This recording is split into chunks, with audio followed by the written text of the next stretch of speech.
Nah, legitimasi Rakai Pikatan sebagai orang yang dipercaya untuk mendampingi Pramodawardhani sebagai pemimpin kerajaan Medang itu tentu saja tidak hanya dari seorang Samaratungga ya, tapi di masa itu memang seorang Rakai atau kepala daerah itu sangat tergantung pada kaum Brahmananya ya untuk mendapatkan legitimasi ya, karena prestasi seorang Rakai itu juga diukur dari seberapa banyak dia memberikan semacam candi atau tempat sembahyang bagi para Brahmana ya, dan lokasi-lokasi atau wilayah yang dimana ada Brahmana itu biasanya akan dibebaskan dari pajak.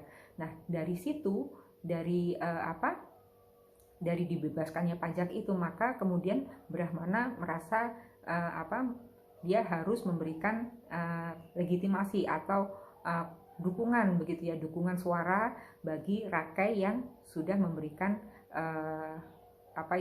keistimewaan tersebut ya. Jadi sepertinya Rakai Pikatan memang sangat berhasil dalam hal itu. Sementara ketika dia membangun sebuah bangunan pemujaan seperti candi, dia tahu bahwa dia membutuhkan biaya. Jadi rakai-rakai ini harus memikirkan cara bagaimana bisa membiayai pembangunan candi-candi tersebut, dan itu hanya bisa dilakukan apabila dia mendapat dukungan dari para petani yang kemudian mengolah sawahnya, dan hasilnya itu yang akan kemudian dipakai untuk pembangunan tempat-tempat suci tersebut ya. Itu sebabnya seorang rakai yang berprestasi itu tentu dia harus tahu bagaimana membangun perairan atau saluran irigasi, karena dengan demikian saluran irigasi bisa mengairi sawah-sawah sehingga hasil panennya akan maksimal ya. Jadi kemungkinan pertanyaan lanjutan yang cukup menggelitik adalah kalau Rakai Pikatan itu memerintah bersama-sama dengan permaisurinya, jadi sama-sama sebagai co-ruler dari kerajaan Medang, kenapa hanya nama Rakai Pikatan yang tercantum di dalam prasasti-prasasti sebagai raja pengganti dari sang mertua ya, Samaratungga atau Rakai Garung ya. Itu memang menurut saya masih wilayah yang abu-abu, karena ya tidak ada bukti tertulis ya, atau memang pada saat itu menurut pihak kerajaan itu bukan sesuatu yang pantas untuk dituliskan di dalam prasasti ya. Kita tidak tahu pasti sebenarnya apa yang terjadi ya. Apakah kemungkinan itu memang seorang Rakai Pikatan memaksakan kehendaknya bahwa nama beliaulah yang harus dicantumkan sebagai raja keenam dari kerajaan Medang, atau pas seperti apa kita juga tidak tahu pasti ya.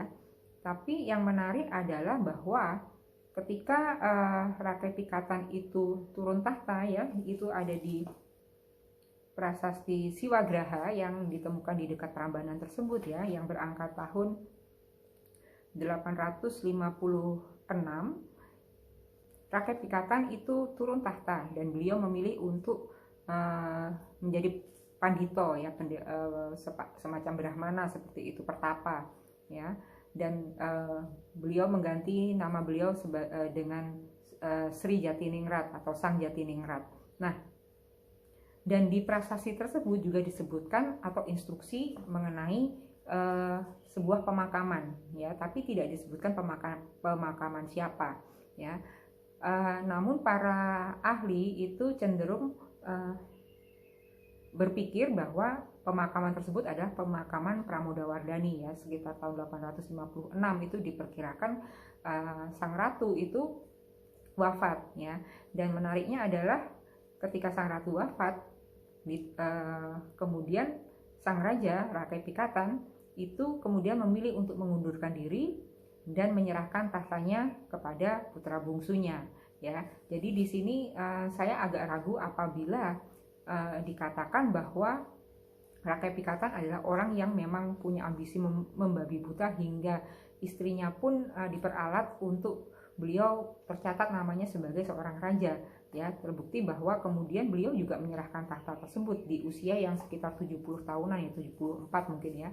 Dari sini saya bisa menyimpulkan bahwa seorang Rakai Pikatan adalah orang yang tidak hanya pandai atau cerdas secara intelektual, secara sosial, secara matematis, secara apapun yang menyangkut duniawi, tapi beliau juga seorang yang sangat cerdas secara spiritual, dan beliau adalah orang yang tahu kapan beliau harus berhenti, ya. Jadi ketika seorang Pramodawardhani, permaisurinya itu wafat, kemudian beliau memilih untuk meninggalkan semua semua hal yang berkaitan dengan pemerintahan, dan beliau serahkan kepada putra bungsu beliau, ya. Jadi saya rasa kalau saya pribadi, saya sangat terkesan dengan sosok beliau, ya, yang sudah memulai karir perpolitikan dari usia yang muda dengan menjadi pemimpin daerah, kemudian beliau menjadi seorang raja, turun tahta sekitar usia 74-75